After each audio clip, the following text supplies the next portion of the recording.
Finally Gujarat બોર્ડના વિદ્યાર્થીઓ માટે ખુશ ખબર આવી ગયા છે। જે તમે બોર્ડની એક્ઝામિનેશન આપી હતી એમાં જે 50 MCQ હતા ફિઝિક્સ, કેમિસ્ટ્રી, મેથ્સ અને બાયોલોજીના, એમાં તમને ફિઝિક્સ અને કેમિસ્ટ્રીમાં અમુક જગ્યાએ ગ્રેસિંગ મળી ગયું છે। આજના વિડીયોની અંદર કયા પ્રશ્નોમાં ગ્રેસિંગ મળ્યું છે, શું મેથ્સ અને બાયોલોજીમાં પણ મળ્યું છે, કયા મીડિયમમાં કેટલું ગ્રેસિંગ મળ્યું છે, ઇંગ્લિશ મીડિયમમાં કેટલું, ગુજરાતી મીડિયમમાં કેટલું અને કયા પ્રશ્નનું ગ્રેસિંગ મળ્યું છે, એ તમામ માહિતી હું તમને આજના આ વિડીયોની અંદર આપવાનો છું। તો યસ દોસ્તો, મારું નામ છે પ્રિયેશ પટેલ, આપ સર્વેનું ખૂબ ખૂબ હાર્દિક સ્વાગત છે પ્રિયસર વિદ્યાપીઠ પ્લેટફોર્મની ઉપર। સૌથી પહેલા તો ચેનલની ઉપર નવા હોય તો સબસ્ક્રાઇબ કરીને બેલ નોટિફિકેશન ઓન કરી દો। એડમિશનની તમામ પ્રોસેસના વિડીયો આજથી ચાલુ થઈ ગયા છે, તો ચેનલ ઉપર બનેલા રહેજો। તમારી આખી એડમિશન પ્રોસેસ સ્મૂથ રીતે ચાલશે એના માટેના સેપરેટ વોટ્સઅપ ગ્રુપ છે।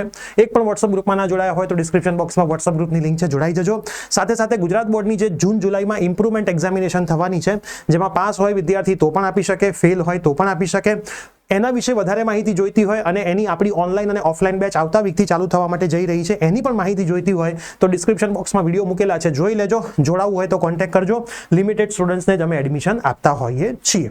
હવે ગુજરાત બોર્ડની વેબસાઇટ ઉપર તમે જશો, બોર્ડ વેબસાઇટ એવું ક્લિક કરશો એટલે તમને અહીંયા દેખાશે HSCE science February March 2026 provisional answer key. તો આ પ્રોવિઝનલ આન્સર કી હું તમને બતાવું, કયા પ્રશ્નોમાં કયું ગ્રેસિંગ છે પણ હું તમને સમજાવું છું। આ આન્સર કી જે ઓપન થઈ છે, આ આન્સર કી બોર્ડે પ્રસિદ્ધ કરી છે, આમાં લખ્યું છે, મૂકવામાં આવેલી છે। તમારે જો કોઈ પણ આન્સર કીમાં તકલીફ તમને લાગતી હોય હજી પણ, તો તમે ઈમેલ દ્વારા રજૂઆત કરી શકો છો। 4/4/2026 સાંજે 18 કલાક સુધીમાં કરવાની રહેશે। ત્યારબાદ કોઈ પણ રજૂઆત ધ્યાને લેવામાં આવશે નહીં। ઈમેલ મારફતે જ રજૂઆત કરવાની છે। 500 રૂપિયા તમારે ભરવાના છે એક રજૂઆત માટેના, બરાબર। પ્રશ્ન દીઠ 2 પ્રશ્ન માટે રજૂઆત કરવી હોય, મતલબ તમને એવું લાગતું હોય ભાઈ આન્સર કીમાં તો આટલું છે, હજી પણ ગ્રેસિંગ મળી શકે એમ છે, તમારી પાસે એના પ્રૂફ હોય તો તમે એ પ્રૂફ, એ પ્રશ્ન, એક પ્રશ્નના 500 રૂપિયા અને પછી તમારે ઈમેલ કરવાનું હોય છે। ઈમેલનો નમૂનો પણ એ લોકોએ આપ્યો છે, આ કોઈને કરવું હોય તો એમના માટે હું તમને કહી રહ્યો છું। જો ઈમેલ કરવાનું છે, 500 રૂપિયા ભરવાના છે, બધી માહિતી છે, આ નમૂનો આપેલો છે। જો રજૂઆત કરવાનું કરનારનું નામ ને સરનામું અહીંયા લખવાનું, મોબાઈલ નંબર લખવાનો, પ્રશ્ન કયો હતો, કયો સેટ નંબર છે, પ્રશ્ન લખવાનો, જવાબમાં શું સુધારા થઈ શકે એ બધું તમારે અહીંયા લખવાનું। જે તમે પ્રૂફ જોડ્યા હોય એ પ્રૂફ પણ પાછળ તમારે જોડી દેવાના, બરાબર। તમે જે પેમેન્ટ કર્યું હોય એ પેમેન્ટ તમારે ખાસ ડિટેલ્સ એની મોકલી દેવાની, બરાબર। આ રહ્યું બધું જ છે, ઠીક છે। હવે આપણે આમાં તો અત્યારે પડતા નથી, આપણે જઈએ આન્સર કીમાં। સૌથી પહેલી છે મેથ્સની આન્સર કી। મેથ્સની આન્સર કી તમે જોશો, બરાબર, ક્યાંય તમને ગ્રેસિંગ મળ્યું નથી, મતલબ મેથ્સમાં 50 પ્રશ્નોમાં કોઈ જ તકલીફ નહોતી। કેમિસ્ટ્રી ગુજરાતી મીડિયમ આપણે જોઈ લઈએ।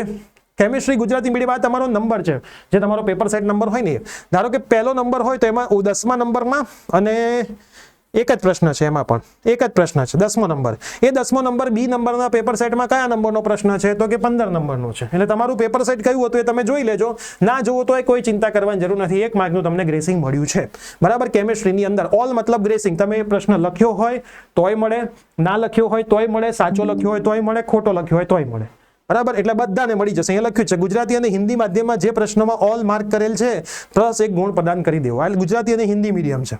હવે ઇંગ્લિશ મીડિયમનું જોઈ લો। ઇંગ્લિશ મીડિયમની અંદર કેમિસ્ટ્રીમાં 2 પ્રશ્નોમાં ભૂલ હતી। હું પહેલા નંબરનો પેપર સેટ જોઉં તો 8મો અને 10મો પ્રશ્ન હતો, એ જ રીતે 10મા નંબરનો પેપર સેટ જોઉં તો 3જો, મતલબ બધામાં 2 પ્રશ્નોમાં ભૂલ હતી। પેપર સેટ બધાના પેપર તો સરખા જ હતા, પેપર સેટ પ્રમાણે ખાલી આગળ પાછળ હોય। એટલે ઇંગ્લિશ મીડિયમ વાળા વિદ્યાર્થીઓને કેમિસ્ટ્રીમાં 2 પ્રશ્નમાં ગ્રેસિંગ મળ્યું છે।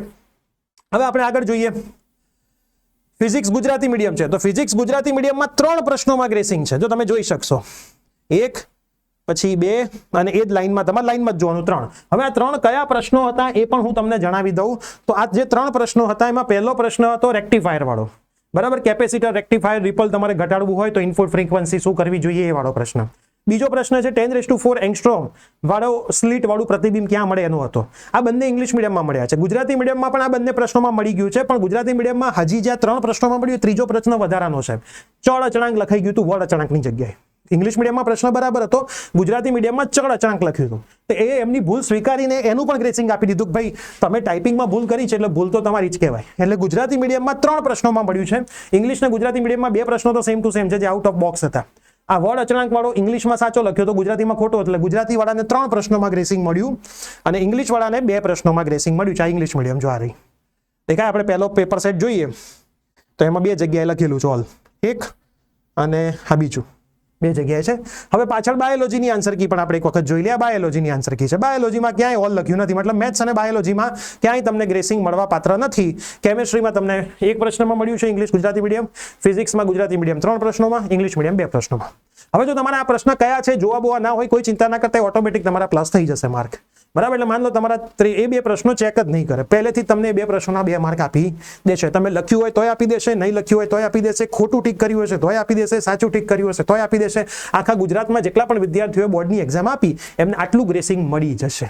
બરાબર, તો વિદ્યાર્થી મિત્રો ખુશ થઈ જાઓ, જે તમને મળ્યું છે તમને બેસ્ટ મળ્યું છે. બરાબર, હવે તમને એવું લાગતું હોય કે સાહેબ હજી વધારે મળવું જોઈતું હતું MCQ ની અંદર, આ MCQ નું ગ્રેસિંગ માર્ક છે.